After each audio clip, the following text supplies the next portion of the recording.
Penyidik Direktorat Reserse Kriminal Umum Polda Bali mengintensifkan penyelidikan kasus perampasan tanah milik Ketut Gede Pujiama di Jalan Batas Dukuh Sari, Gang Merak, Sesetan, Denpasar. Kini kwitansi dan materai yang digunakan Wayan Padma telah dicek ke saksi ahli untuk mengetahui keabsahan bukti transaksi jual beli.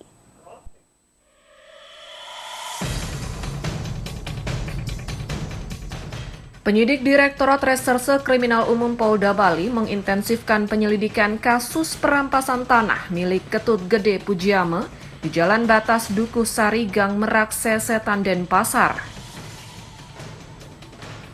Di antaranya dengan mempelajari keabsahan kwitansi jual beli tanah yang dilakukan Wayan Padma dan Ketut Gede Pujiama. Ya, kita kan lagi ngecek itu ke ahli, apa benar itu tahun segitu itu materainya ada tahun materai 6.000 kan janggal itu. Kalau itu nanti dinyatakan oleh ahli bahwa itu tidak ada pada saat itu, ya paling nggak menambah alat bukti bagi kita nanti untuk menentukan arah penyidikan. Arah penyelidikan polisi ini sejalan dengan sejumlah bukti yang diajukan oleh Pujiama dan Joko Sugianto yang diduga tanahnya dirampas Padma. Selain kwitansi dan materai yang tengah diselidiki polisi, sporadik sebagai syarat pemilik tanah untuk mengajukan sertifikat tanah juga diduga palsu.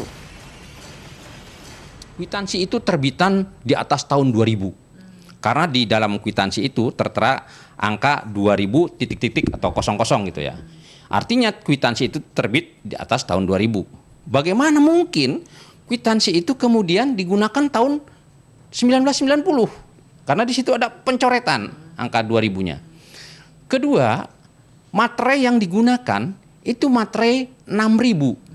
Kita tahu bahwa materai 6.000 itu baru digunakan atau diwajibkan oleh pemerintah di atas tahun 2000, ya.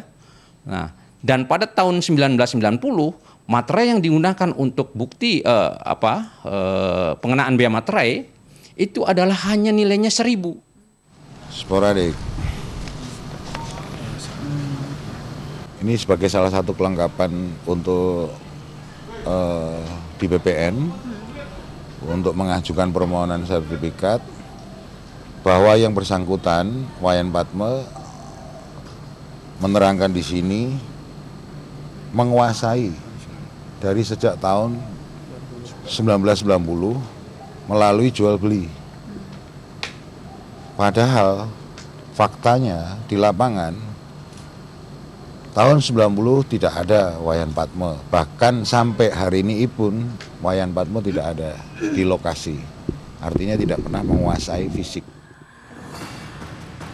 Selain transaksi jual beli yang diduga fiktif dan kwitansi yang dipalsukan, kejanggalan lain bahwa tahun 1990 tanah yang diklaim telah dibeli Padma dari Pujiama ini diketahui masih dalam sengketa antara Pujiama dan saudaranya.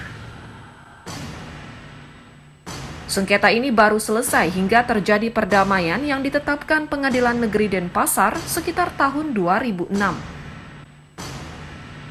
Dengan keseriusan penyidik meneliti bukti kwitansi jual beli ini, baik dari pihak Pujiama maupun Joko, berharap Polda Bali dapat membongkar adanya sindikat mafia tanah yang sangat merugikan warga. Dari Denpasar, Indira Ari, iNews melaporkan.